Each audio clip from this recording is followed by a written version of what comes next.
কি ব্যাপার স্যার, আপনারা? এখন আপনার বাড়িতে একটা মেয়ে ঢুকলো, ওকে তাড়াতাড়ি বের করুন। কেন, কি হয়েছে স্যার? সব জানতে পারবেন।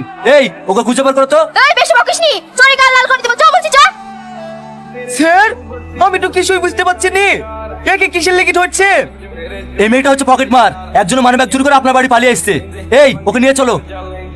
স্যার একে ছেড়ে দেন, একে ধরে নিয়ে গেলে আমার মান সম্মান সব শেষ হয়ে যাবে। একে ধরে নিয়ে গেলে আপনার কেন মান সম্মান শেষ হয়ে যাবে? কারণ এটা আমার বউ। এটা আপনার বউ? আপনি তো ধার্মিক লোক, আপনার বউ কেন রাস্তা রাস্তায় এরকম কাজ করে বেড়ায়? আপনি কি নিষেধ করতে পারেন না? নিষেধ? স্যার, একে আমি কত নিষেধ করেছি, কিন্তু এ আমার কোনো কথা শোনে নাকি? এইবার শুনবে। এই ওকে নিয়ে চলো। স্যার, আমি আপনার পা ধরে বলছি, ও গেমারকে ওটা ছেড়ে দেন, ও আর এরকম কাজ করবে না। দরকার হয় আমি ওকে বাড়িতে বেঁধে থুই দেবো।